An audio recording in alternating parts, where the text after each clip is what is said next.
ইরানের ওপর একের পর এক সামরিক হামলা চালাতে গিয়ে এবার চাপের মুখে পড়েছে যুক্তরাষ্ট্র।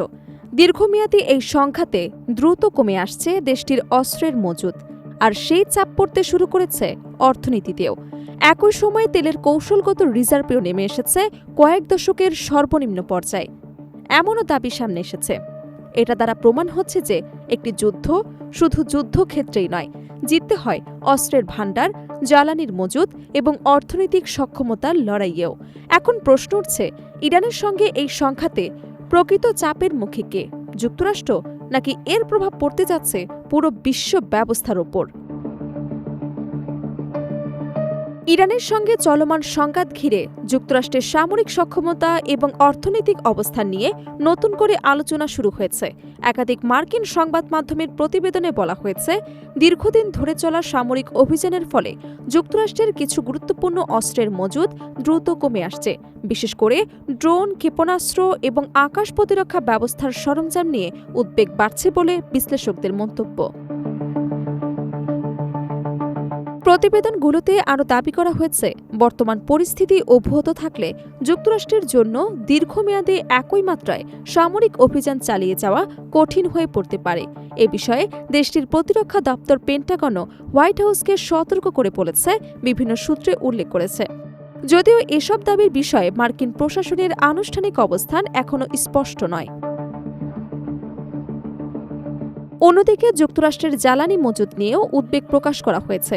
বিভিন্ন প্রতিবেদনে বলা হচ্ছে, দেশটির কৌশলগত তেলের মজুদ কয়েক দশকের মধ্যেই সর্বনিম্ন পর্যায়ে নেমে এসেছে।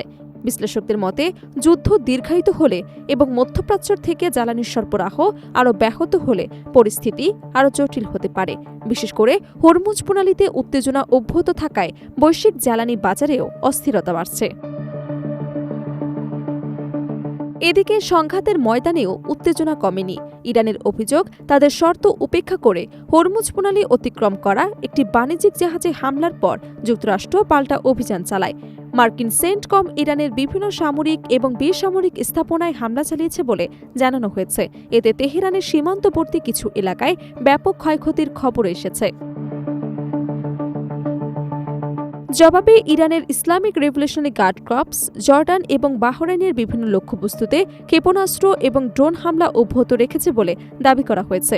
একই সঙ্গে ইয়েমেনের হুতি গোষ্ঠীও লোহিত সাগরে সৌদি আরবের তেলবাহী ট্যাঙ্কারের হামলা চালিয়েছে। এর ফলে মধ্যপ্রাচ্যের গুরুত্বপূর্ণ সমুদ্র পথগুলোতে বাণিজ্যিক জাহাজ চলাচল এবং বৈশ্বিক জ্বালানি সরবরাহ নিয়ে নতুন উদ্বেগ তৈরি হয়েছে। মার্কিন প্রেসিডেন্ট ডোনাল্ড ট্রাম্প সতর্ক করে বলেছেন, হরমুজ প্রণালী ও লোহিত সাগরে হামলা বন্ধ না হলে ইরানের জ্বালানি এবং অবকাঠামোগত স্থাপনাগুলোকে লক্ষ্য করে আরও কঠোর সামরিক পদক্ষেপ নেওয়া হবে। একই সুরে মার্কিন পররাষ্ট্রমন্ত্রী মার্কো রুবিও ইরানকে কঠোর হুঁশিয়ারি দিয়েছেন। তার দাবি, তেহরান আলোচনার কথা বললেও বাস্তবে উত্তেজনা বাড়িয়েই চলেছে।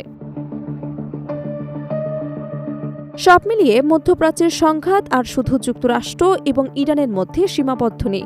অস্ত্রের মজুদ, জ্বালানির নিরাপত্তা, বৈশ্বিক বাণিজ্যিক পথ এবং আন্তর্জাতিক কূটনীতি সবকিছু মিলিয়ে এই যুদ্ধের প্রভাব ছড়িয়ে পড়েছে বিশ্বব্যাপী।